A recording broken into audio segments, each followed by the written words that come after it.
Report कर रहे हैं स्काई न्यूज उर्दू के ब्यूरो चीफ मोहम्मद आसिफ। समुद्री में मौसम की तब्दील होते ही मुख्तलिफ किस्म की बीमारियों ने सर उठाना शुरू कर दिया, जिसमें पेट के मुतल्लिका गैस्ट्रो की बीमारियों ने बहुत ज्यादा सर उठा लिया है। इस वक्त हमारे साथ मौजूद है THQ अस्पताल समुद्री के medical officer doctor Saifur Rehman ji. Doctor साहब आगाह कीजिएगा। मेरा नाम डॉक्टर सैफुर रहमान है। मैं as a medical specialist civil अस्पताल समुद्री में अपनी खिदमात सर अंजाम दे रहा हूँ।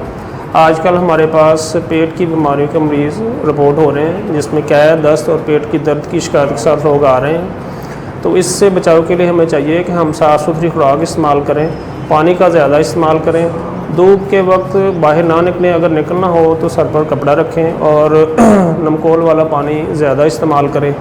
और अगर किसी इंसान को ये मर्ज़ लाहक होता है तो इसके लिए सरकारी अस्पताल में हर किस्म की सहूलत मुयस्सर है। यहाँ पे आएँ और अपना इलाज करवाएँ।